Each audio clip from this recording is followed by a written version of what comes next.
It is those kind of situations when they go, oh, we're going to go into investigation. All right, where's the footage? Pascal, you are now rocking with that Bubba Wallace, I guess last week we were talking about him in regards to, and also with NASCAR, they recently banned the Confederate flag. And of course, on top of that, Bubba Wallace went ahead and basically wrapped his entire car in support of the Black Lives Matter movement. A lot of people love it, and apparently a lot of people hate it.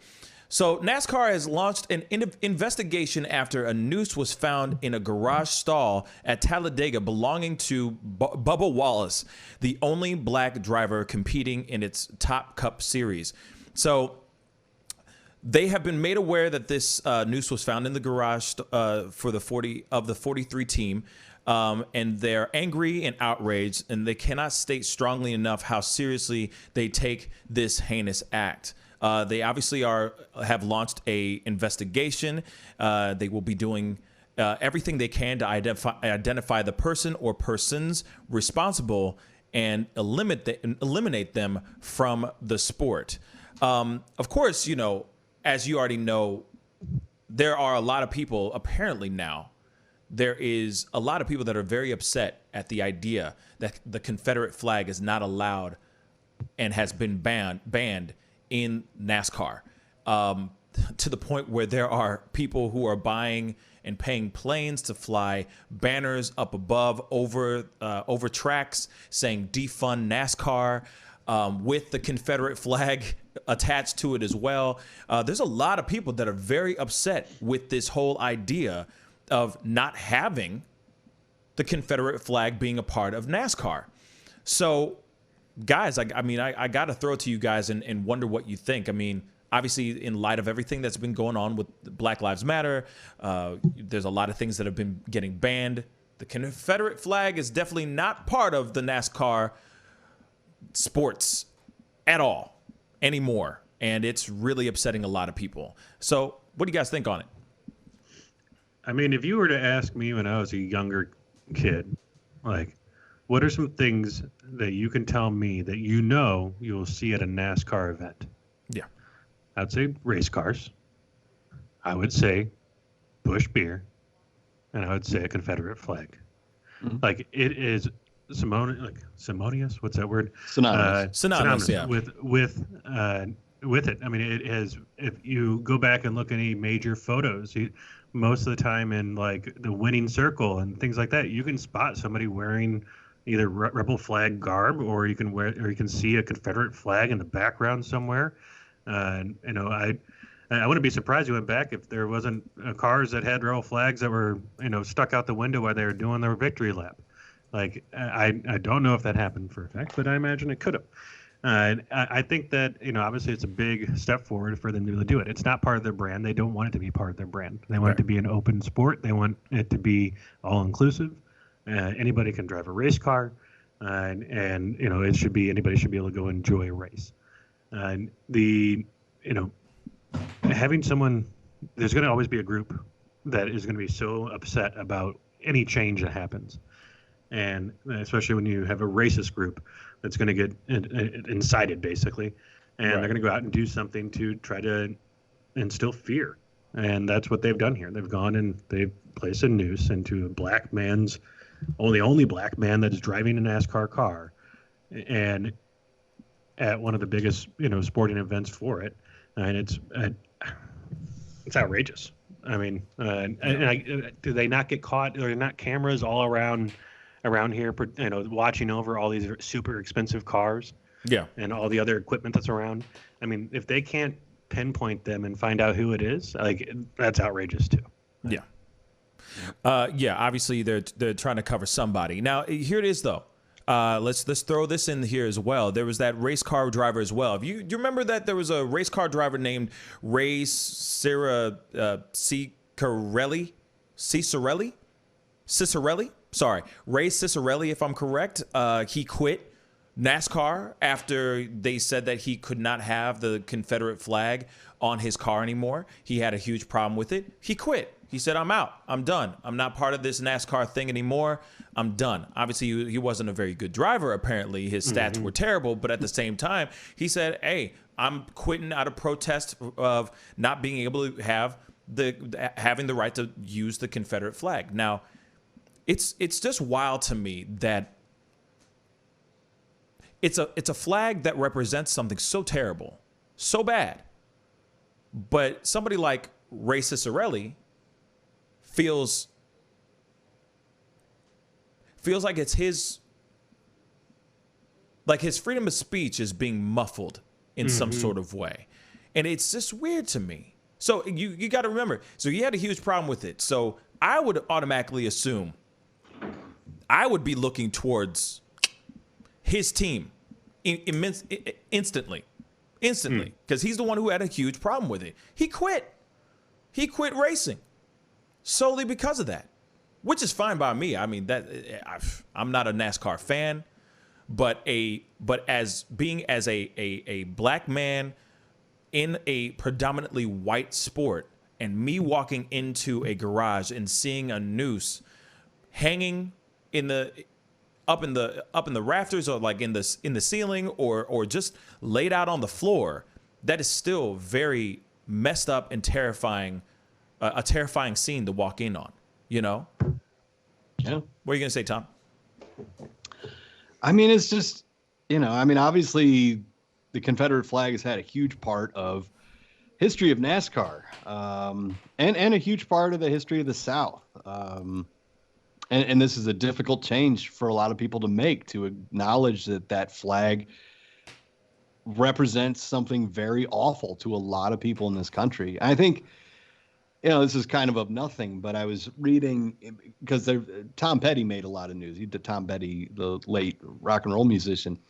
But, Trump had used his "I won't back down" over the weekend at his speech. And his family came out and said Tom would not have approved of that.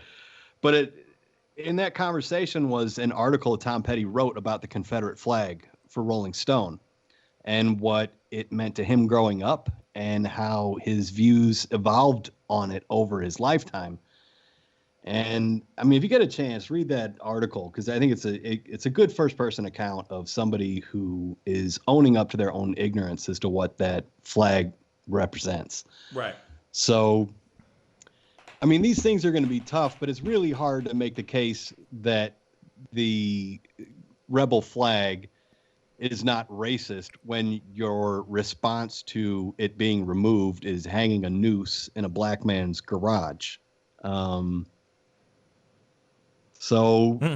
Yeah, it's very disappointing to see, but I guess not unexpected.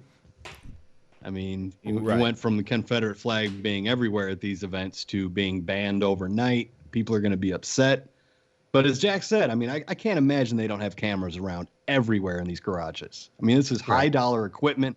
There's I mean, I forget if it was, but I mean, there's a chance of sabotage between teams where they could go and mess with somebody's car. Right. Those garages have to be some of the most filmed places on earth. So I can't imagine there's not video of someone going in there.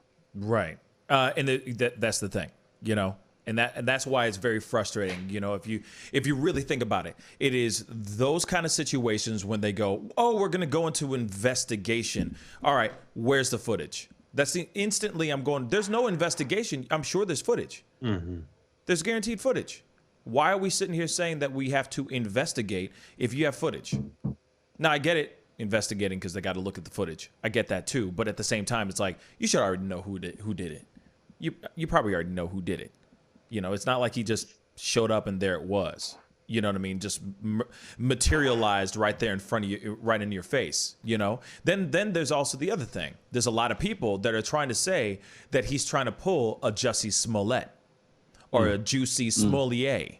And the thing is that no, I don't think he has any time to do anything that kind of trash like that, especially in this climate. I think that honestly, he is. Jussie Smollett or Juicy Smollett already showed the what happens if you do something stupid like that, the aftermath of what would come. So I don't think that Bubba Wallace would go out of his way to do something like that so stupid for himself. Why would he do that? He doing just fine. You see what I'm saying? Yeah, it doesn't make any sense. Doesn't make any sense. It's interesting that that's a lot of white people's knee-jerk reaction to it is, oh, well, that racism isn't real, so he must have done it himself. Oh, it's a juicy Smollett.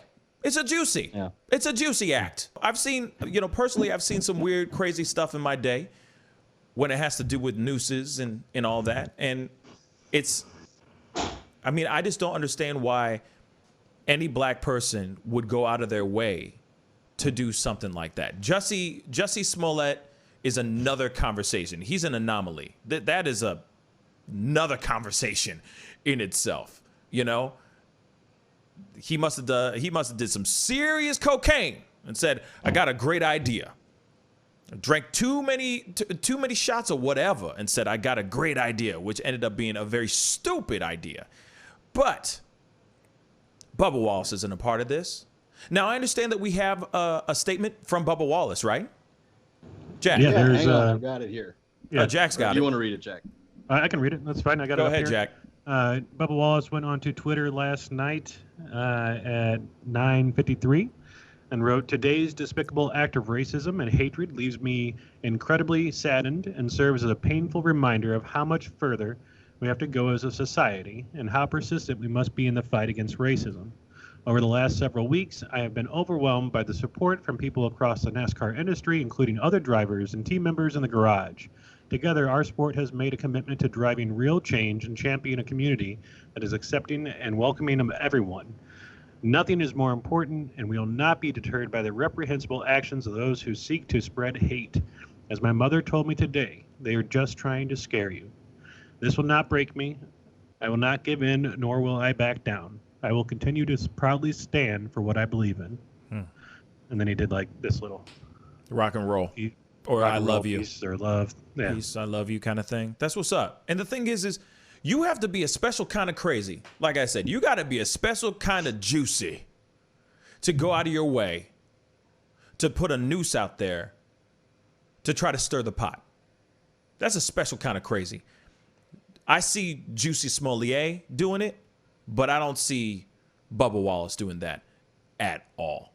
Period. Not in this climate. It's way too tense, way too crazy. And that man wants to secure the bag, man. Why would he shoot himself in his own foot like that? He wouldn't self-sabotage. You know what I'm saying? That doesn't make it, if he fabricated that doesn't make him look good. And that doesn't make the movement look good either. So I don't think he would do something like that for sure. Yeah. And I hope they get down to the bottom of it and find out who actually did that. Because that's really, really messed up. And there should not be a Confederate flag in NASCAR. I think that's one of the main reasons why I don't mess with NASCAR, personally. Anytime I see it on TV, I'm like, change the channel. Not only because I don't really enjoy the sport, but at the same time, Confederate flags are flying all over the place. That is not something that I'm down for. That is not something that I represent and that I'm cool with. So the fact that they got the Confederate flags finally down says something. A lot. So I appreciate that. But the noose thing, I hope they get down to the bottom of it and figure it out very, very quickly. Pascal, you are now rocking with that dude Pascal. We be going wild.